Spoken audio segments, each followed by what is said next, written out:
किते परिवार वाले हुंदे, इन्हां दे छोटे छोटे बच्चे हुंदे, इन्हां दीयां छोटियां छोटियां धीआं हुंदियां, बच्चा हुंदा, वाइफ नाल रहिंदी हुंदी, इन्हां नूं परिवार दा दर्द, परिवार दा दुख, किस तरह घर चलाईदे है, किस तरह घर दे विच राशन दीयां जरूरतां हुंदियां, किस तरह घरां दे विच मुश्किलां आउंदियां, ਉਹ ਇਹਨਾਂ ਨੂੰ पता ਹੁੰਦਾ ਤੇ ਅੱਜ शायद ਲੋਕਾਂ ਦੀ पुकार सुन ਲੈਂਦੇ। लेकिन अफसोस कि ये बिना ਉਹਨਾਂ ਚੀਜ਼ਾਂ ਤੋਂ ਵਾਂਝੇ ਹੈਗੇ, ਪਰਿਵਾਰ ਦਾ ਇਹਨਾਂ ਨੂੰ ਜਾਣਕਾਰੀ ਨਹੀਂ ਹੈਗੀ। ਇਸ ਕਰਕੇ ਲੋਕਾਂ ਨੂੰ ਵਾਰੀ-ਵਾਰੀ ਤਰੀਕ ਤੇ ਤਰੀਕ ਦੇ ਕੇ ਉਲਝਾ ਰਹੇ ਤੇ ਉੱਥੇ ਸਾਡੇ ਰੋਜ਼ 2-4 ਜਾਨਾਂ ਜਿਹੜੀਆਂ ਹੈਗੀਆਂ ਉੱਥੇ ਸੰਘਰਸ਼ ਦੇ ਦੌਰਾਨ ਜਾ ਰਹੀਆਂ। ਕਾਸ਼ ਕਿ ਇਹ ਸਰਕਾਰਾਂ ਸਾਡੀਆਂ ਗੂੰਗੀਆਂ ਬੋਲੀਆਂ ਨਾ ਹੋ ਜਾਂਦੀਆਂ। ਅੱਜ ਸਾਡਾ ਜਿਹੜਾ ਹੈਗਾ ਜਿਹੜੀ ਕਿਸਾਨਾਂ ਦੀ ਆਵਾਜ਼ ਆ ਉਹਨੂੰ ਚੰਗੀ ਤਰ੍ਹਾਂ ਸੁਣ ਲੈਂਦੇ ਤੇ ਅੱਜ ਕਿਸਾਨ ਆਪਣੇ ਘਰੇ ਬੈਠਾ ਹੁੰਦਾ ਤੇ ਖੁਸ਼ੀਆਂ ਨਾਲ ਸਾਲ ਮਨਾਉਂਦਾ। ਨਹੀਂ ਤੇ ਉਹਦੇ ਉਲਟ ਮੈਨੂੰ ਲਿਖਣਾ ਨਾ ਪੈਂਦਾ ਕਿ ਨੋ ਹੈਪੀ ਨਿਊ ਈਅਰ। ਜਦੋਂ ਤੁਸੀਂ ਕਹਿ ਰਹੇ ਹੋ ਕਿਸਾਨ ਸਾਡਾ ਅੰਨਦਾਤਾ, ਕਿਸਾਨ ਸਾਡਾ ਇਹ ਦੇਸ਼ ਨੂੰ ਪਾਲਣਹਾਰ ਹੈ, ਅਸੀਂ ਇਹਨਾਂ ਨੂੰ ਸਿਰ ਮੱਥੇ ਲੈਂਦੇ, ਇਹਨਾਂ ਦਾ ਹੁਕਮ ਸਿਰ ਮੱਥੇ, ਤੇ ਫਿਰ ਸਿਰ ਮੱਥੇ ਲਓ ਨਾ ਹੁਕਮ। ਕਿਸਾਨ ਅਗਰ ਸੜਕਾਂ ਤੇ ਰੁਲ ਰਿਹਾ ਤੇ ਜੇ ਕੱਲ ਨੂੰ ਤੁਸੀਂ ਬਾਹਰੋਂ ਬੂਹੇ ਬੰਦ ਕਰਕੇ ਘਰਾਂ 'ਚ ਚੁੱਪ ਕਰਕੇ ਬੈਠੇ ਹੋ, ਜਿੱਦਣ ਇਹਨਾਂ ਨੇ ਅੰਦਰੋਂ ਬੂਹੇ ਬੰਦ ਕਰ ਲਏ ਉਹ ਨਾ ਹੋਵੇ ਤੁਹਾਡੇ ਲਈ, ਆਪਣੇ ਲਈ ਘਰੋਂ ਬਾਹਰ ਨਿਕਲਣਾ ਹੋ ਜੇ। ਕਿਸਾਨਾਂ ਦੀ ਪੁਕਾਰ ਜੇ ਤੁਸੀਂ ਸੁਣਦੇ ਹੀ ਹੋ, ਤੁਸੀਂ ਕਹਿੰਦੇ ਹੋ ਇਕੱਲੇ ਬੰਦੇ ਦੀ ਪੁਕਾਰ ਸੁਣੀ ਜਾਊਗੀ, ਅਸੀਂ ਸੋਧ ਕਰਤਾ। 10 ਲੱਖ ਬੰਦੇ ਦੀ ਤਾਂ ਤੁਸੀਂ ਪੁਕਾਰ ਨਹੀਂ ਸੁਣ ਰਹੇ, ਤੁਸੀਂ ਇਕੱਲੇ ਬੰਦੇ ਦੀ ਕੀ ਪੁਕਾਰ ਸੁਣੋਗੇ? ਕਿੰਨੇ ਕੁ ਲੀਡਰਾਂ ਨੇ ਕਿਸਾਨ ਦੇ ਹੱਕ ਦੇ ਵਿੱਚ, ਗਰੀਬ ਮਜ਼ਦੂਰ ਦੇ ਹੱਕ ਦੇ ਵਿੱਚ ਇਸਤੀਫਾ ਦੇਤਾ, ਆਪਣੀ ਕੁਰਸੀ ਛੱਡਤੀ। ਕੁਰਸੀ ਸਾਰਿਆਂ ਨੂੰ ਚੰਗੀ ਹੈ, ਇਹ ਕਹਿ ਦਿੰਦੇ ਵੀ ਸਾਨੂੰ ਅਸੀਂ ਇੱਥੇ ਲੀਡਰੀ ਕਰਨ ਨਹੀਂ ਆਏ, ਪਰ ਲੀਡਰ ਬਣ ਕੇ ਹੀ ਜਾਂਦੇ ਹੋ ਨਾ। ਲੀਡਰ ਛੱਡ ਕੇ ਜਾਓ, ਆਪਣਾ ਅਹੁਦਾ ਛੱਡ ਕੇ ਜਾਓ ਵੀ ਅੱਜ ਤੋਂ ਬਾਅਦ ਅਸੀਂ ਇਸਤੀਫਾ ਦਿੱਤਾ। ਜਾਓ ਕਿਸੇ ਵੀ ਸਟੇਜ ਤੇ ਤੁਹਾਨੂੰ ਜੇ ਨਾ ਬੋਲਣ ਦਿੱਤਾ ਤਾਂ ਮੈਂ ਜ਼ਿੰਮੇਦਾਰ ਬੈਠਾ, ਮੈਂ ਬੁਲਵਾਉਂਗਾ ਤੁਹਾਨੂੰ।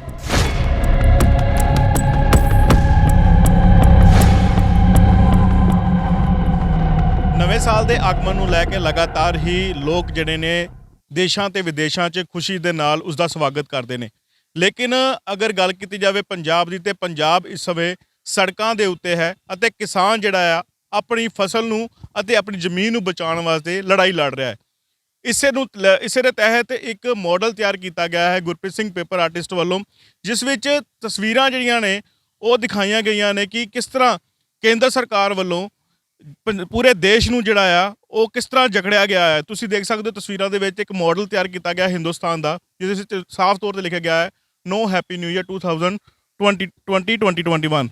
ਲਗਾਤਾਰ ਹੀ ਕਈ ਲੋਕ ਜਿਹੜੇ ਨੇ ਉਹ ਕਿਸਾਨਾਂ ਦੇ ਹੱਕ ਦੇ ਵਿੱਚ ਨਿੱਤਰਦੇ ਹੋਏ ਵੀ ਨਜ਼ਰ ਆ ਰਹੇ ਨੇ, ਕਿਉਂਕਿ ਜੇ ਅਗਰ ਗੱਲ ਕੀਤੀ ਜਾਵੇ 2020 ਦੀ ਤਾਂ ਕਈ ਜਿਹੜੇ ਪੜਾਵ ਸੀਗੇ ਇਸ ਵਾਰ ਵੇਖਣ ਨੂੰ ਮਿਲੇ। ਕਰੋਨਾ ਵਾਇਰਸ ਵਰਗੀ ਨਾਮੁਰਾਦ ਬਿਮਾਰੀ ਜਿਹੜੀ ਸੀਗੀ ਉਹ ਵੀ ਵੇਖਣ ਨੂੰ ਮਿਲੀ ਅਤੇ ਹੁਣ ਲਗਾਤਾਰ 4 ਮਹੀਨੇ ਤੋਂ ਕਿਸਾਨ ਜਿਹੜੇ ਨੇ ਆਪਣੀ ਜਿਹੜੀਆਂ ਜ਼ਮੀਨਾਂ ਨੂੰ ਬਚਾਉਣ ਵਾਸਤੇ ਸੰਘਰਸ਼ਾਂ ਦੇ ਉੱਤੇ ਤੁਰੇ ਹੋਏ ਨੇ ਔਰ ਬੜਾ ਲੰਮਾ ਘੋਲ ਜਿਹੜਾ ਆ ਉਹ ਵੀ ਕੀਤਾ ਜਾ ਰਿਹਾ ਹੈ। ਜੇ ਅਗਰ ਗੱਲ ਕੀਤੀ ਜਾਵੇ ਦਿੱਲੀ ਦੇ ਬਾਰਡਰਾਂ 'ਤੇ, ਤਾਂ ਦਿੱਲੀ ਦੇ ਬਾਰਡਰਾਂ 'ਤੇ ਵੀ ਕਿਸਾਨ ਬੈਠੇ ਹੋਏ ਨੇ ਅਤੇ ਲਗਾਤਾਰ ਹੀ ਕੇਂਦਰ ਸਰਕਾਰ ਦੇ ਨਾਲ ਮੀਟਿੰਗਾਂ ਵੀ ਕੀਤੀਆਂ ਜਾ ਰਹੀਆਂ ਨੇ ਤਾਂ ਜੋ ਕਿ ਇਹ ਜਿਹੜੇ ਖੇਤੀ ਕਾਨੂੰਨ ਨੇ ਰੱਦ ਕਰਵਾਏ ਜਾ ਸਕਣ। ਗੁਰਪ੍ਰੀਤ ਸਿੰਘ ਪੇਪਰ ਆਰਟਿਸਟ ਸਾਡੇ ਨਾਲ ਮੌਜੂਦ ਨੇ, ਗੱਲਬਾਤ ਕਰ ਲੈਂਦੇ ਹਾਂ। ਗੁਰਪ੍ਰੀਤ ਜੀ, ਜਦੋਂ ਇੱਥੋਂ ਜੱਥਾ ਗਿਆ ਸੀਗਾ ਉਦੋਂ ਵੀ ਤੁਸੀਂ ਇੱਥੇ ਪਹੁੰਚੇ ਸੀਗੇ, ਹਰ ਤਰੀਕੇ ਦੇ ਨਾਲ ਤੁਸੀਂ ਆਪਣਾ ਸਹਿਯੋਗ ਦੇ ਰਹੇ ਹੋ, ਇੱਕ ਤੁਸੀਂ ਮਾਡਲ ਵੀ ਤਿਆਰ ਕੀਤਾ ਹੈ, ਕੀ ਕਹਿਣਾ ਚਾਹੋਗੇ? ਲਗਾਤਾਰ ਹੀ ਜਿਹੜਾ ਕੇਂਦਰ ਸਰਕਾਰ ਆਪਣਾ ਅੜੀਆ ਰਵੱਈਆ ਨਹੀਂ ਛੱਡ ਰਹੀ। ਕੇਂਦਰ ਸਰਕਾਰ ਦਾ ਜਿਹੜਾ ਮੇਨ ਵੱਡੇ ਆਕਾ ਬੈਠੇ ਨਾ ਉੱਤੇ ਮੋਦੀ ਸਾਹਿਬ, ਮੈਂ ਇੱਕ ਗੱਲ ਕਹਿਣਾ ਚਾਹੂੰਗਾ, ਕਾਸ਼ ਕਿਤੇ ਪਰਿਵਾਰ ਵਾਲੇ ਹੁੰਦੇ, ਇਹਨਾਂ ਦੇ ਛੋਟੇ ਛੋਟੇ ਬੱਚੇ ਹੁੰਦੇ, ਇਹਨਾਂ ਦੀਆਂ ਛੋਟੀਆਂ ਛੋਟੀਆਂ ਧੀਆਂ ਹੁੰਦੀਆਂ, ਬੱਚਾ ਹੁੰਦਾ, ਵਾਈਫ ਨਾਲ ਰਹਿੰਦੀ ਹੁੰਦੀ, ਇਹਨਾਂ ਨੂੰ ਪਰਿਵਾਰ ਦਾ ਦਰਦ, ਪਰਿਵਾਰ ਦਾ ਦੁੱਖ, ਕਿਸ ਤਰ੍ਹਾਂ ਘਰ ਚਲਾਈਦੇ ਹੈ, ਕਿਸ ਤਰ੍ਹਾਂ ਘਰ ਦੇ ਵਿੱਚ ਰਾਸ਼ਨ ਦੀਆਂ ਜ਼ਰੂਰਤਾਂ ਹੁੰਦੀਆਂ, ਕਿਸ ਤਰ੍ਹਾਂ ਘਰਾਂ ਦੇ ਵਿੱਚ ਮੁਸ਼ਕਿਲਾਂ ਆਉਂਦੀਆਂ, ਉਹ ਇਹਨਾਂ ਨੂੰ ਪਤਾ ਹੁੰਦਾ ਤੇ ਅੱਜ ਸ਼ਾਇਦ ਲੋਕਾਂ ਦੀ ਪੁਕਾਰ ਸੁਣ ਲੈਂਦੇ। ਲੇਕਿਨ ਅਫਸੋਸ ਕਿ ਇਹ ਬਿਨਾ ਉਹਨਾਂ ਚੀਜ਼ਾਂ ਤੋਂ ਵਾਂਝੇ ਹੈਗੇ, ਪਰਿਵਾਰ ਦਾ ਇਹਨਾਂ ਨੂੰ ਜਾਣਕਾਰੀ ਨਹੀਂ ਹੈਗੀ। ਇਸ ਕਰਕੇ ਲੋਕਾਂ ਨੂੰ ਵਾਰੀ-ਵਾਰੀ ਤਰੀਕ ਤੇ ਤਰੀਕ ਦੇ ਕੇ ਉਲਝਾ ਰਹੇ ਤੇ ਉੱਥੇ ਸਾਡੇ ਰੋਜ਼ 2-4 ਜਾਨਾਂ ਜਿਹੜੀਆਂ ਹੈਗੀਆਂ ਉੱਥੇ ਸੰਘਰਸ਼ ਦੇ ਦੌਰਾਨ ਜਾ ਰਹੀਆਂ, ਜਿਨ੍ਹਾਂ ਨੂੰ ਮੈਂ ਸ਼ਹੀਦ ਦਾ ਦਰਜਾ ਦਊਂਗਾ, ਕਿਉਂਕਿ ਜਿਹੜੇ ਸੰਘਰਸ਼ ਦੇ ਵਿੱਚ ਦੇਸ਼ ਦੀ, ਪੰਜਾਬ ਦੇ ਹਿੱਤ ਦੇ ਵਿੱਚ ਜਿਹੜੇ ਜੂਝਦੇ ਜੋ ਇਸ ਦੁਨੀਆ ਤੋਂ ਜਾ ਰਹੇ ਆ ਉਹ ਸ਼ਹੀਦ ਹੁੰਦੇ ਨੇ। ਕਾਸ਼ ਕਿ ਇਹ ਸਰਕਾਰਾਂ ਸਾਡੀਆਂ ਗੂੰਗੀਆਂ ਬੋਲੀਆਂ ਨਾ ਹੋ ਜਾਂਦੀਆਂ। ਅੱਜ ਸਾਡਾ ਜਿਹੜਾ ਹੈਗਾ ਜਿਹੜੀ ਕਿਸਾਨਾਂ ਦੀ ਆਵਾਜ਼ ਆ ਉਹਨੂੰ ਚੰਗੀ ਤਰ੍ਹਾਂ ਸੁਣ ਲੈਂਦੇ ਤੇ ਅੱਜ ਕਿਸਾਨ ਆਪਣੇ ਘਰੇ ਬੈਠਾ ਹੁੰਦਾ ਤੇ ਖੁਸ਼ੀਆਂ ਨਾਲ ਸਾਲ ਮਨਾਉਂਦਾ। ਨਹੀਂ ਤੇ ਉਹਦੇ ਉਲਟ ਮੈਨੂੰ ਲਿਖਣਾ ਨਾ ਪੈਂਦਾ ਕਿ ਨੋ ਹੈਪੀ ਨਿਊ ਈਅਰ। ਹਮੇਸ਼ਾ ਹੀ ਤੁਹਾਡੇ ਵੱਲੋਂ ਜਦੋਂ ਵੀ ਨਵੇਂ ਸਾਲ ਦੀ ਜਿਹੜੀ ਸ਼ੁਰੂਆਤ ਕਰਵਾਈ ਜਾਂਦੀ ਸੀਗੀ, ਬਹੁਤ ਵਧੀਆ ਗ੍ਰੀਟਿੰਗਸ ਤਿਆਰ ਕੀਤੀਆਂ ਜਾਂਦੀਆਂ ਸੀਗੀਆਂ। ਕਿਸ ਤਰ੍ਹਾਂ ਦਿਮਾਗ 'ਚ ਆਇਆ ਕਿ ਇਹ ਜਿਹੜੀ ਤਸਵੀਰ ਤਿਆਰ ਕੀਤੀ ਗਈ ਆ, ਕਿਸ ਤਰ੍ਹਾਂ ਦਿਮਾਗ ਚਾਹੀਏ ਤੁਹਾਡੇ? ਮੈਂ ਇੱਕ ਗੱਲ ਇਸ ਕਰਕੇ ਕਹਿਣਾ ਚਾਹੂੰਗਾ ਕਿ ਜਦੋਂ ਹਰ ਵਾਰੀ ਗ੍ਰੀਟਿੰਗ ਬਣਾਈਦੇ ਸੀਗੇ ਫੁੱਲਾਂ ਦੇ ਨਾਲ ਸਜਾ ਕੇ ਰੰਗ ਬਰੰਗੇ ਕਾਗਜ਼ਾਂ ਦੇ ਨਾਲ ਵਧਾਈਆਂ ਦੇਈਦੀਆਂ ਸੀਗੀਆਂ, ਇਸ ਵਾਰ ਅਗਰ ਸਾਡਾ ਪੰਜਾਬ ਦਾ ਕਿਸਾਨ, ਪੰਜਾਬ ਦਾ ਗਰੀਬ ਮਜ਼ਦੂਰ ਸਾਰੇ ਪਰਿਵਾਰਾਂ ਸਣੇ ਉੱਤੇ ਸੜਕਾਂ ਤੇ ਬੈਠੇ, ਕੀ ਸਾਨੂੰ ਸੋਭਦਾ ਇਹ ਕਹਿਣਾ ਕਿ ਬਈ ਨਵੇਂ ਸਾਲ ਦੀਆਂ ਲੱਖ ਲੱਖ ਵਧਾਈਆਂ? ਜਦੋਂ ਤੱਕ ਸਾਡਾ ਕਿਸਾਨ, ਸਾਡਾ ਜਿਹੜਾ ਮਜ਼ਦੂਰ ਹੈਗਾ ਵਰਗ, ਇਹ ਉੱਥੋਂ ਸੜਕਾਂ ਤੋਂ ਚੜ੍ਹਦੀ ਕਲਾ ਦੇ ਵਿੱਚ ਜਿੱਤ ਹਾਸਲ ਕਰਕੇ ਬਿੱਲਾਂ ਨੂੰ ਮਾਫ ਕਰਵਾ ਕੇ ਨਹੀਂ ਆਉਂਦਾ, ਕੈਂਸਲ ਕਰਵਾ ਕੇ, ਉਦੋਂ ਤੱਕ ਸਾਡੇ ਲਈ ਕੋਈ ਨਵਾਂ ਸਾਲ ਨਹੀਂ। ਜਿਵੇਂ ਵਾਪਸ ਆਉਣਗੇ ਅਸੀਂ ਮਿਠਾਈਆਂ ਵੀ ਵੰਡਾਂਗੇ ਤੇ ਨਵੇਂ ਸਾਲ ਦੀਆਂ ਖੁਸ਼ੀਆਂ ਵੀ ਮਨਾ ਲਾਂਗੇ। ਕੇਂਦਰ ਸਰਕਾਰ ਦਾ ਜਿਹੜਾ ਅੜੀਅਲ ਰਵੱਈਆ ਜਿਸ ਤਰ੍ਹਾਂ ਤੁਸੀਂ ਦੇਖ ਰਹੇ ਹੋ, ਕਿਉਂਕਿ ਕੱਲ ਵੀ ਮੀਟਿੰਗ ਹੋਈ, ਕੋਈ ਸੱਟਾ ਨਿਕਲ ਕੇ ਸਾਹਮਣੇ ਨਹੀਂ ਆਇਆ, ਕਿਸ ਤਰ੍ਹਾਂ ਦੇਖਦੇ ਹੋ? ਕੀ ਕਾਰਨ, ਕੀ ਸਮਝਦੇ ਰਹੇ ਪਿੱਛੇ? ਇਹਨੂੰ ਹੀ ਤਾਂ ਕਹਿੰਦੇ ਅੜੀਅਲ ਰਵੱਈਆ, ਇਹਨੂੰ ਕਹਿੰਦੇ ਤਾਨਾਸ਼ਾਹੀ। ਤਾਨਾਸ਼ਾਹੀ ਬੰਦ ਕਰੋ, ਕਿਉਂਕਿ ਕੁਛ ਕਾਰਪੋਰੇਟ ਘਰਾਣਿਆਂ ਦੇ ਅਧੀਨ ਆ ਕੇ, ਉਹਨਾਂ ਦੇ ਦਬਾਅ ਹੇਠ ਆ ਕੇ ਇਹ ਕੁਛ ਕੁ ਲੋਕਾਂ ਨੂੰ ਖੁਸ਼ ਕਰਨ ਤੇ ਲੱਗੇ ਹੋਏ ਆ, ਤੇ ਇਹ ਨਹੀਂ ਇਹਨਾਂ ਨੂੰ ਦਿਖਦਾ ਵੀ ਜਿਹੜਾ ਪੰਜਾਬ ਦਾ ਕਿਸਾਨ ਹੈ ਇਹੀ ਤਾਂ ਅੰਨਦਾਤਾ ਹੈਗਾ, ਇਹੀ ਸਾਡੇ ਸਾਰੇ ਭਾਰਤ ਨੂੰ ਚਲਾਉਂਦਾ ਹੈ। ਅਗਰ ਅੰਨਦਾਤਾ ਸੜਕਾਂ ਤੇ ਰੁਲ ਰਿਹਾ, ਸੋਚੋ ਕੱਲ ਨੂੰ ਇਹਨਾਂ ਦਾ ਕੀ ਹਾਲ ਹੋਏਗਾ, ਉਹਨਾਂ ਦੀ ਬਦਦੁਆ ਵੀ ਇਹਨਾਂ ਨੂੰ ਜ਼ਰੂਰ ਲੱਗੂਗੀ। ਲਗਾਤਾਰ ਹੀ ਜਿਹੜੀਆਂ ਉੱਥੇ ਮੌਤਾਂ ਦਾ ਅੰਕੜਾ ਹੈ ਉਹ ਵੀ ਵੱਧਦਾ ਜਾ ਰਿਹਾ, ਕਿਉਂਕਿ ਫੋਗ ਬਹੁਤ ਪੈ ਰਹੀ ਹੈ, ਸਰਦੀ ਬੜੀ ਆ, ਲੋਕ ਆ ਵੀ ਰਹੇ ਨੇ, ਰਸਤੇ 'ਚ ਵੀ ਐਕਸੀਡੈਂਟ ਹੋ ਰਹੇ ਨੇ। ਕਿਆ ਲੱਗਦਾ ਨਹੀਂ ਹੈ ਕਿ ਇੱਕ ਪਲੇਟਫਾਰਮ ਤੇ ਬੈਠ ਕੇ ਜਿਹੜਾ ਆ ਕਿਸਾਨਾਂ ਦੀ ਗੱਲ ਸੁਣ ਲੈਣੀ ਚਾਹੀਦੀ ਹੈ? ਅਗਰ ਸੋਧ ਕਰਨ ਦੀ ਵੀ ਜ਼ਰੂਰਤ ਹੈ, ਪਹਿਲਾਂ ਉਹਨੂੰ ਰੱਦ ਕਰਕੇ ਉਸ ਤੋਂ ਬਾਅਦ ਜਿਹੜਾ ਆ ਸੋਧ ਵੀ ਕਰ ਦੇਣੀ ਚਾਹੀਦੀ ਹੈ। ਅੜੀਅਲ ਰਵੱਈਆ ਇਸੇ ਨੂੰ ਤਾਂ ਕਿਹਾ ਜਾਂਦਾ ਹੈ, ਇਸੇ ਨੂੰ ਕਿਹਾ ਜਾਂਦਾ ਤਾਨਾਸ਼ਾਹੀ। ਕਿ ਅਗਰ ਕੋਈ ਇਨਸਾਨ ਕਹਿ ਰਿਹਾ ਵੀ ਮੈਨੂੰ ਆਹ ਚੀਜ਼ ਨਹੀਂ ਚਾਹੀਦੀ, ਵਾਰੀ ਕਹਿ ਰਹੇ ਅਸੀਂ ਇਹ 'ਚ ਸੋਧ ਕਰ ਦਿੰਨੇ, ਅਸੀਂ ਇਹ 'ਚ ਸੋਧ ਕਰ ਦਿੰਨੇ, ਇਹਨਾਂ 'ਚ ਹੁਣ ਰਹਿ ਕੀ ਗਿਆ, ਇਹਨਾਂ 'ਚ ਅਸੀਂ ਐਂ ਸੁਧਾਰ ਕਰ ਦਿੰਨੇ ਆ।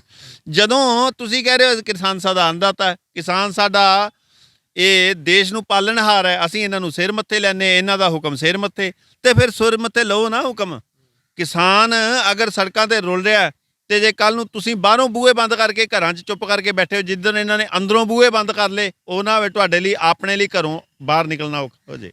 ਰਮਨੀਤ ਸਿੰਘ ਬਿੱਟੂ ਦਾ ਇੱਕ ਬਿਆਨ ਆਇਆ ਸੀਗਾ ਜਿਸ ਵਿੱਚ ਉਹਨਾਂ ਕਿਹਾ ਸੀਗਾ ਕਿ ਇਸ ਸੰਘਰਸ਼ 'ਚ ਸ਼ਾਇਦ ਉਸ ਦਾ ਬਹੁਤ ਸਾਰੀਆਂ ਲਾਸ਼ਾਂ ਵੀ ਵਿਛ ਸਕਦੀਆਂ ਨੇ। ਕਿਸ ਤਰ੍ਹਾਂ ਵੇਖਦੇ ਹੋ ਇਸ ਬਿਆਨ ਨੂੰ? ਕਿਆ ਲੱਗਦਾ ਕਿ ਜੋ ਜਲਿਆਂਵਾਲੇ ਬਾਗ ਦੇ ਵਿੱਚ ਹੋਇਆ ਸੀਗਾ ਉਸ ਤਰ੍ਹਾਂ ਦਾ ਹੀ ਜਿਹੜਾ ਸਾਕਾ ਕਿਤੇ ਨਾ ਹੋ ਜੇ, ਕਿਤੇ ਜਿਸ ਜਗ੍ਹਾ ਤੇ ਇਸ ਟਾਈਮ ਕਿਸਾਨ ਬੈਠੇ ਹੋਏ ਨੇ? ਕਾਸ਼ ਸਾਡੇ ਲੋਕਾਂ ਨੇ ਚੰਗੇ ਲੀਡਰ ਚੁਣੇ ਹੁੰਦੇ ਤਾਂ ਇਹੋ ਜਿਹੇ ਨਾ ਤਾਂ ਸਾਨੂੰ ਬਿਆਨ ਸੁਣਨ ਨੂੰ ਮਿਲਦੇ, ਨਾ ਸਾਡੇ ਹਾਲਾਤ ਦੇਖਣ ਨੂੰ ਮਿਲਦੇ। ਕੁਝ ਤਾਂ ਲੋਕਾਂ ਨੇ ਸੰਨੀ ਦਿਓਲ ਵਰਗੇ ਜਿਹੜੇ ਜਿਤਾ ਕੇ ਭੇਜਤੇ, ਉਹ ਅਗਲੇ ਬੰਬੇ ਜਾ ਕੇ ਬਹਿ ਜਾਂਦੇ ਤੇ 2 ਘੰਟਿਆਂ ਲਈ ਆਉਂਦੇ ਅਗਲੇ 4-5 ਮਹੀਨਿਆਂ ਬਾਅਦ। ਇਸੇ ਤਰ੍ਹਾਂ ਹੀ ਉਹ ਹੈ, ਉਹਨਾਂ ਦੇ ਪਰਿਵਾਰ ਨੂੰ ਵੈਸੇ ਲੋਕ ਜਾਣਦੇ ਆ ਵੀ ਕਿਸ ਤਰ੍ਹਾਂ ਦਾ ਇਹਨਾਂ ਦਾ ਪਰਿਵਾਰ ਦਾ ਇਤਿਹਾਸ ਰਿਹਾ। ਮੈਂ ਇੱਥੇ ਇਹ ਗੱਲ ਕਹੂੰਗਾ, ਆਪਣੀ ਪਾਰਟੀ ਦੀ ਚਮਕ ਬਣਾਉਣ ਨਾਲੋਂ ਵਧੀਆ ਕਿਸਾਨਾਂ ਦੇ ਹੱਕ ਦੇ ਵਿੱਚ ਮੈਂ ਇੱਕ ਗੱਲ ਕਹਿਣਾ ਚਾਹੂੰਗਾ। ਕਿੰਨੇ ਪੰਜਾਬ ਦੇ ਲੀਡਰ ਹੈ, ਚਾਹੇ ਉਹ ਕਿਸੇ ਵੀ ਪਾਰਟੀ ਦਾ ਹੋਵੇ, ਚਾਹੇ ਆਮ ਆਦਮੀ, ਬੀਜੇਪੀ, ਅਕਾਲੀ ਜਾਂ ਕਾਂਗਰਸੀ, ਕਿੰਨੇ ਲੋਕਾਂ ਨੇ ਆਪਣੇ ਅਹੁਦੇ ਛੱਡੇ ਹੈ, ਕਿੰਨੇ ਲੋਕਾਂ ਨੇ ਕਿਹਾ ਵੀ ਸਾਨੂੰ ਨਹੀਂ ਚਾਹੀਦਾ ਰਾਜ ਪਾਗ, ਤੇ ਕਿੰਨੇ ਲੋਕੀ ਆਪਣਾ ਕੁਰਸੀ ਛੱਡ ਕੇ ਕਿਸਾਨਾਂ ਦੇ ਹੱਕ ਦੇ ਵਿੱਚ ਜਾ ਕੇ ਨਿੱਤਰ ਕੇ ਬਹਿ ਗਏ ਆ ਵੀ ਅੱਜ ਤੋਂ ਬਾਅਦ ਅਸੀਂ ਕਿਸੇ ਪਾਰਟੀ ਦੇ ਨਹੀਂ, ਅਸੀਂ ਕਿਸਾਨ ਦੇ ਪੁੱਤਰ ਹਾਂ, ਅਸੀਂ ਕਿਸਾਨ ਦੇ ਨਾਲ ਖਲੋਵਾਂਗੇ। ਇਟ ਮੀਨਸ ਕਿ ਸਾਰੇ ਸਿਆਸਤ ਕਰ ਰਹੇ ਆ, ਇਹ ਛੱਡਣ, ਆਪਣੇ ਬਿੱਟੂ ਸਾਹਿਬ ਛੱਡਣ। ਲੇਕਿਨ ਕਾਂਗਰਸ ਕਹਿੰਦੀ ਅਸੀਂ ਜੰਤਰ ਮੰਤਰ ਤੇ ਬੈਠ ਕੇ ਧਰਨਾ ਪ੍ਰਦਰਸ਼ਨ ਦੇ ਰਹੇ ਹਾਂ, ਕਰ ਰਹੇ ਹਾਂ। ਕੱਲ ਕਾਂਗਰਸੀਆਂ ਵੱਲੋਂ ਅੰਮ੍ਰਿਤਸਰ ਦੇ ਗੋਲਡਨ ਗੇਟ ਤੇ ਬੈਠ ਕੇ ਵੀ ਭੁੱਖ ਹੜਤਾਲ ਕੀਤੀ ਗਈ। ਉਹ ਕਹਿੰਦੇ ਅਸੀਂ ਆਵਾਜ਼ ਚੁੱਕਣ ਨੂੰ ਤਿਆਰ ਹਾਂ, ਲੇਕਿਨ ਸਾਰਿਆਂ ਨਾਲੋਂ ਵੱਡੀ ਗੱਲ ਹੈ ਕਿ ਕਿਸਾਨ ਖੁਦ ਕਹਿੰਦੇ ਆ ਕਿ ਅਸੀਂ ਕਿਸੇ ਲੀਡਰ ਦਾ ਜਿਹੜਾ ਵਾ ਉਹ ਸਾਥ ਨਹੀਂ ਮੰਗਦੇ। ਮੈਂ ਉਹੀ ਤਾਂ ਗੱਲ ਕਹਿ ਰਹੇ ਹਾਂ, ਉਹ ਕਿਸਾਨ ਕਹਿ ਰਿਹਾ, ਕਿਸਾਨ ਸਹੀ ਕਹਿ ਰਿਹਾ, ਸਾਨੂੰ ਕਿਸੇ ਲੀਡਰ ਦਾ ਸਾਥ ਨਹੀਂ ਚਾਹੀਦਾ। ਤੁਸੀਂ ਆਮ ਨਾਗਰਿਕ ਬਣ ਕੇ ਜਾਓ, ਛੱਡੋ ਆਪਣੀਆਂ ਕੁਰਸੀਆਂ। ਕਿ ਗੁਰਜੀਤ ਸਿੰਘ ਔਜਲਾ ਉਹਨਾਂ ਭਜਾਇਆ ਵੀ ਸੀਗਾ, ਪਰ MP ਬਣ ਕੇ ਗਏ ਨਾ, ਸਾਥ ਛੱਡੋ। ਕਹੋ ਅਸੀਂ ਇਸਤੀਫਾ ਦਿੱਤਾ, ਆ ਪਿਆਰ ਇਸਤੀਫਾ ਜਾਰੀ ਕਰ ਦੇਣ, ਆ ਰਿਹਾ ਇਸਤੀਫਾ, ਚਾਹੇ ਉਹ ਕਿਸੇ ਪਾਰਟੀ ਦਾ ਬੰਦਾ। ਮੈਂ ਕਿਸੇ ਦੇ ਇਸਤੀਫੇ ਦੀ ਮੰਗ ਨਹੀਂ ਕਰਦਾ, ਪਰ ਕਿੰਨੇ ਕੁ ਲੀਡਰਾਂ ਨੇ ਕਿਸਾਨ ਦੇ ਹੱਕ ਦੇ ਵਿੱਚ, ਗਰੀਬ ਮਜ਼ਦੂਰ ਦੇ ਹੱਕ ਦੇ ਵਿੱਚ ਇਸਤੀਫਾ ਦੇਤਾ, ਆਪਣੀ ਕੁਰਸੀ ਛੱਡਤੀ। ਕੁਰਸੀ ਸਾਰਿਆਂ ਨੂੰ ਚੰਗੀ ਹੈ, ਇਹ ਕਹਿ ਦਿੰਦੇ ਵੀ ਸਾਨੂੰ, ਅਸੀਂ ਇੱਥੇ ਲੀਡਰੀ ਕਰਨ ਨਹੀਂ ਆਏ, ਪਰ ਲੀਡਰ ਬਣ ਕੇ ਹੀ ਜਾਂਦੇ ਹੋ ਨਾ। ਲੀਡਰ ਛੱਡ ਕੇ ਜਾਓ, ਆਪਣਾ ਅਹੁਦਾ ਛੱਡ ਕੇ ਜਾਓ ਵੀ ਅੱਜ ਤੋਂ ਬਾਅਦ ਅਸੀਂ ਇਸਤੀਫਾ ਦਿੱਤਾ, ਜਾਓ ਕਿਸੇ ਵੀ ਸਟੇਜ ਤੇ। ਤੁਹਾਨੂੰ ਜੇ ਨਾ ਬੋਲਣ ਦਿੱਤਾ ਤਾਂ ਮੈਂ ਜ਼ਿੰਮੇਦਾਰ ਬੈਠਾ, ਮੈਂ ਬੁਲਵਾਉਂਗਾ ਤੁਹਾਨੂੰ।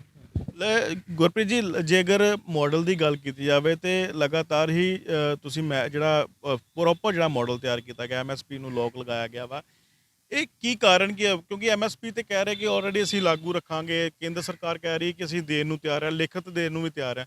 ਕਿਸ ਤਰ੍ਹਾਂ ਦਿਮਾਗ 'ਚ ਆਇਆ ਦਾਤਰੀ ਦੇ ਨਾਲ ਇੱਕ MSP ਦਾ ਲੋਕ ਜਿਹੜਾ ਲਗਾਇਆ ਗਿਆ? ਮੈਂ ਤਾਂ ਭਾਰਤ ਦੀ ਕਿਸਾਨੀ ਨੂੰ ਜਕੜਿਆ ਹੋਇਆ ਦਿਖਾਇਆ ਜੰਜੀਰੀਆਂ ਦੇ ਵਿੱਚ, ਤਾਨਾਸ਼ਾਹੀ ਦੀਆਂ ਜੰਜੀਰੀਆਂ, ਗੁਲਾਮੀ ਦੀਆਂ ਜੰਜੀਰੀਆਂ। ਉਹ ਗੁਲਾਮੀ ਜਿਹੜੀ ਕਾਰਪੋਰੇਟ ਘਰਾਣਿਆਂ ਦੇ ਅਧੀਨ ਕਰਾਉਣ ਦੀ ਤਿਆਰੀ ਕੀਤੀ ਜਾ ਰਹੀ ਹੈ, ਉਸ ਨੂੰ ਦਰਸਾਉਂਦਾ ਇਹ ਮਾਡਲ ਬਣਾਇਆ ਗਿਆ।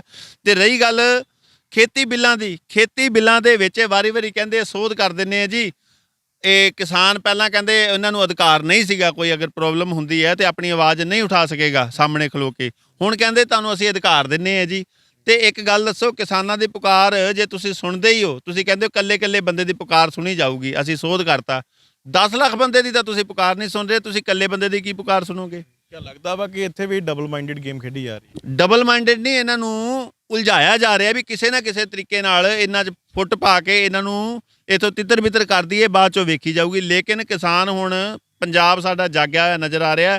ਜਿਹੜੇ ਲੋਕ ਕਹਿੰਦੇ ਸੀਗੇ ਸਾਡਾ ਪੰਜਾਬ ਨਸ਼ਿਆਂ 'ਚ ਡੁੱਬ ਗਿਆ, ਜਾਓ ਜਾ ਕੇ ਦੇਖੋ, ਇੱਕੋ ਹੀ ਚੁੱਲ੍ਹੇ ਦੇ ਉੱਤੇ ਏਕਤਾ ਦਾ ਵੀ, ਜਾਤੀਵਾਦ ਤੋਂ ਵੀ ਕਿਤੇ ਵੱਖਰਾ ਹੋ ਕੇ ਏਕਤਾ ਦੇ ਨਾਲ ਇੱਕੋ ਚੁੱਲ੍ਹੇ ਦੇ ਵਿੱਚ 4-4 ਸਟੇਟਾਂ ਦੇ ਲੋਕਾਂ ਦੀਆਂ ਰੋਟੀਆਂ ਪੱਕ ਰਹੀਆਂ ਤੇ ਇਕੱਠੇ ਬਹਿ ਕੇ ਖਾ ਰਹੇ ਆ। ਤੇ ਇਹ ਸਾਡੀ ਏਕਤਾ ਦਾ ਸਬੂਤ ਹੈ। ਮੈਂ ਉੱਥੋਂ ਦੇ ਸੰਘਰਸ਼ ਦੇ ਲੋਕਾਂ ਨੂੰ ਵੀ ਇਹ ਬੇਨਤੀ ਕਰੂੰਗਾ ਤੇ ਨਾਲ ਅਪੀਲ ਕਰੂੰਗਾ, ਜਿਸ ਤਰ੍ਹਾਂ ਪਹਿਲਾਂ ਅਸੀਂ ਰਲ ਮਿਲ ਕੇ ਏਕਤਾ ਭਾਈਚਾਰੇ ਨਾਲ ਚੱਲੇ ਹਾਂ, ਗਾਂਹ ਚੱਲਦੇ ਰਹੋ, ਸਾਨੂੰ ਜਿੱਤ ਜ਼ਰੂਰ ਮਿਲੇਗੀ। ਕਿੰਨਾ ਸਮਾਂ ਲੱਗਾ ਸੀਗਾ ਮਾਡਲ ਤਿਆਰ ਕਰਨ ਵਾਸਤੇ? ਕੀ ਇਸਤੇਮਾਲ ਕੀਤਾ ਗਿਆ ਇਸ ਮਾਡਲ ਦੇ ਵਿੱਚ?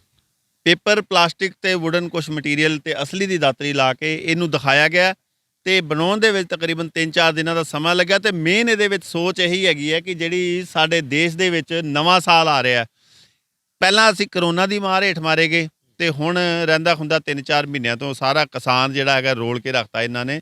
ਕੀ ਲੋੜ ਪਈ ਸੀ ਇਹੋ ਜਿਹੇ ਬਿੱਲ ਜਿਹੜੇ ਐਤਵਾਰ ਨੂੰ ਇਹਨਾਂ ਨੇ ਲਾਗੂ ਕੀਤੇ ਸੀਗੇ? ਮੈਂ ਤਾਂ ਹੈਰਾਨ ਆ ਇਹੋ ਜਿਹੇ ਬਿੱਲਾਂ ਦੇ ਜਿਹੜੇ ਲੋਕਾਂ ਦੇ ਹੱਕ 'ਚ ਨਹੀਂ ਤੇ ਇਹ ਉਹਨਾਂ ਦੇ ਫਾਇਦੇ ਗਿਣਾਉਣ ਨੂੰ ਪਏ ਹੈ। ਲਾਸਟ ਕੁਐਸਚਨ ਹੈ ਮੇਰਾ ਜੀ ਕਿ ਅਗਲਾ ਅਪਕਮਿੰਗ ਕੀ ਮਾਡਲ ਹੋ ਸਕਦਾ ਤੁਹਾਡੇ ਵੱਲੋਂ? ਕਿਸ ਤਰ੍ਹਾਂ ਦੀ ਤਿਆਰੀ ਕੀਤੀ ਜਾ ਸਕਦੀ ਜੇ ਅਗਰ ਬਣਾਉਣਾ ਪਿਆ ਮਾਡਲ? ਬਹੁਤ ਸਾਰੇ ਲੋਕ, ਸਾਡੀਆਂ ਮਾਤਾਵਾਂ, ਬਜ਼ੁਰਗ ਉੱਥੇ ਸੰਘਰਸ਼ ਦੇ ਦੌਰਾਨ ਇਸ ਦੁਨੀਆ ਤੋਂ ਚਾਲੇ ਪਾ ਗਏ, ਜਿਨ੍ਹਾਂ ਨੂੰ ਅਸੀਂ ਪੰਜਾਬੀ ਸਿਰ ਇੱਕ ਦਿਲੋਂ ਸ਼ਰਧਾਂਜਲੀ ਦਿੰਦੇ ਹਾਂ। ਉਹਨਾਂ ਨੂੰ ਸ਼ਰਧਾਂਜਲੀ ਦੇ ਰੂਪ ਦੇ ਵਿੱਚ ਇੱਕ ਮਾਡਲ ਤਿਆਰ ਕਰਨ ਦੀ ਮੈਂ ਪਲੈਨਿੰਗ ਕਰ ਰਿਹਾ ਕਿ ਉਹਨਾਂ ਲੋਕਾਂ ਨੂੰ ਸ਼ਰਧਾਂਜਲੀ ਦਿੱਤੀ ਜਾਵੇ ਜਿਨ੍ਹਾਂ ਦੇ ਪਰਿਵਾਰ ਇਸ ਟਾਈਮ ਆਪਣੇ ਘਰਾਂ ਦੇ ਜੀਅ ਗਵਾ ਚੁੱਕੇ ਨੇ, ਤੇ ਉਹਨਾਂ ਨੂੰ ਦਰਸਾਉਂਦਾ ਹੋਇਆ ਇੱਕ ਮਾਡਲ ਬੜੀ ਜਲਦੀ ਲੋਕਾਂ ਦੇ ਸਨਮੁਖ ਲੈ ਕੇ ਆਵਾਂਗੇ। ਸੋ ਇਹ ਸਨ ਗੁਰਪ੍ਰੀਤ ਸਿੰਘ ਪੇਪਰ ਆਰਟਿਸਟ, ਤੇ ਗੁਰਪ੍ਰੀਤ ਸਿੰਘ ਪੇਪਰ ਆਰਟਿਸਟ ਵੱਲੋਂ ਲਗਾਤਾਰ ਹੀ ਲੋਕਾਂ ਨੂੰ ਸੇਧ ਦਿੰਦੇ ਹੋਏ ਕਈ ਮਾਡਲ ਜਿਹੜੇ ਨੇ ਉਹ ਵੀ ਤਿਆਰ ਕੀਤੇ ਜਾਂਦੇ ਨੇ। ਲੇਕਿਨ ਗੱਲ ਕੀਤੀ ਜਾਵੇ ਹੁਣ ਦੀ, ਤੇ ਅੱਜ 31 ਦਸੰਬਰ ਹੈ ਤੇ 12 ਵਜੇ ਤੋਂ ਬਾਅਦ ਨਵਾਂ ਸਾਲ ਚੜ੍ਹ ਜਾਏਗਾ। ਲੇਕਿਨ ਲੋਕ ਜਿਹੜੇ ਆ ਨਵੇਂ ਸਾਲ ਦਾ ਆਗਮਨ ਹਮੇਸ਼ਾ ਹੀ ਖੁਸ਼ੀਆਂ ਦੇ ਨਾਲ ਕਰਦੇ ਨੇ। ਲੇਕਿਨ ਗੁਰਪ੍ਰੀਤ ਸਿੰਘ ਪੇਪਰ ਆਰਟਿਸਟ ਦਾ ਇੱਕ ਵੱਖਰਾ ਹੀ ਅੰਦਾਜ਼ ਹੈ, ਔਰ ਉਹਨਾਂ ਦਾ ਇਹ ਵੀ ਕਹਿਣਾ ਹੈ ਕਿ ਜਿੰਨੀ ਦੇਰ ਤੱਕ ਸਾਡਾ ਕਿਸਾਨ ਸੜਕਾਂ 'ਤੇ ਸੁੱਤਾ ਹੋਇਆ ਹੈ, ਜਿੰਨੀ ਦੇਰ ਤੱਕ ਤਿੰਨੇ ਖੇਤੀ ਕਾਨੂੰਨ ਰੱਦ ਨਹੀਂ ਕਰ ਦਿੱਤੇ ਜਾਂਦੇ, ਉਦੋਂ ਤੱਕ ਸਾਡੇ ਵਾਸਤੇ ਕੋਈ ਵੀ ਨਿਊ ਈਅਰ ਜਿਹੜਾ ਆ, ਹੈਪੀ ਨਿਊ ਈਅਰ ਨਹੀਂ ਹੋ ਸਕਦਾ। ਲੇਕਿਨ ਉਹਨਾਂ ਵੱਲੋਂ ਇੱਕ ਵਾਰ ਫਿਰ ਤੋਂ ਕੇਂਦਰ ਸਰਕਾਰ ਨੂੰ ਵੀ ਕਾਫੀ ਨਿਸ਼ਾਨੇ 'ਤੇ ਸਾਧਿਆ ਗਿਆ, ਔਰ ਪੰਜਾਬ ਸਰਕਾਰ ਦੇ ਕਈ ਨੁਮਾਇੰਦਿਆਂ ਦੇ ਉੱਤੇ ਵੀ ਕਾਫੀ ਉਹਨਾਂ ਵੱਲੋਂ ਨਿਸ਼ਾਨੇ ਜਿਹੜੇ ਨੇ ਸਾਧੇ ਗਏ। ਉਹਨਾਂ ਦਾ ਕਹਿਣਾ ਇਹੀ ਹੈ ਕਿ ਜਿੰਨੀ ਦੇਰ ਤੱਕ ਉਹ ਉਹਨਾਂ ਦਾ ਕਿਸਾਨਾਂ ਦਾ ਸਾਥ ਨਹੀਂ ਦਿੰਦੇ, ਉਨੀ ਦੇਰ ਤੱਕ ਵਿਰੋਧ ਇਸੇ ਤਰ੍ਹਾਂ ਹੀ ਉਹਨਾਂ ਦਾ ਵੀ ਜਾਰੀ ਰਹੇਗਾ। ਲੇਕਿਨ ਕਿਤੇ ਨਾ ਕਿਤੇ ਹੁਣ ਉਹਨਾਂ ਦਾ ਅਗਲਾ ਪੜਾਅ ਜਿਹੜਾ ਹੈਗਾ ਆ, ਜਿਹੜੇ ਲੋਕ ਜਿਹੜੇ ਨੇ ਸਾਡੇ ਸ਼ਹੀਦ ਹੋਏ ਨੇ ਇਸ ਅੰਦੋਲਨ ਦੇ ਵਿੱਚ, ਉਹਨਾਂ ਦਾ ਮਾਡਲ ਜਿਹੜਾ ਆ ਉਹ ਤਿਆਰ ਕਰਨਾ। ਹੁਣ ਵੇਖਣਾ ਹੀ ਹੋਏਗਾ ਕਿ ਕੇਂਦਰ ਸਰਕਾਰ ਜਿਹੜੀ ਨਵੀਂ ਅਗਲੀ ਮੀਟਿੰਗ ਜਿਹੜੀ ਹੋਣ ਜਾ ਰਹੀ ਹੈ ਉਹਦੇ ਵਿੱਚ ਕੋਈ ਸਾਰਥਿਕ ਹੱਲ ਇਹਦਾ ਕੱਢ ਸਕਦੀ ਹੈ ਕਿ ਨਹੀਂ। ਲੇਕਿਨ ਨਵੇਂ ਸਾਲ ਦੇ ਵਿੱਚ ਲੋਕਾਂ ਨੂੰ ਬਹੁਤ ਸਾਰੀਆਂ ਜਿਹੜੀਆਂ ਉਮੀਦਾਂ ਜਿਹੜੀਆਂ ਨੇ ਉਹ ਵੀ ਕੇਂਦਰ ਸਰਕਾਰ ਤੋਂ ਜ਼ਰੂਰ ਹੋਣਗੀਆਂ। ਕੈਮਰਾਮੈਨ ਜੈਪ੍ਰੀਤ ਦੇ ਨਾਲ ਗੁਰਪ੍ਰੀਤ ਸਿੰਘ, ਪੰਜਾਬੀ ਲੋਕ ਚੈਨਲ, ਅੰਮ੍ਰਿਤਸਰ।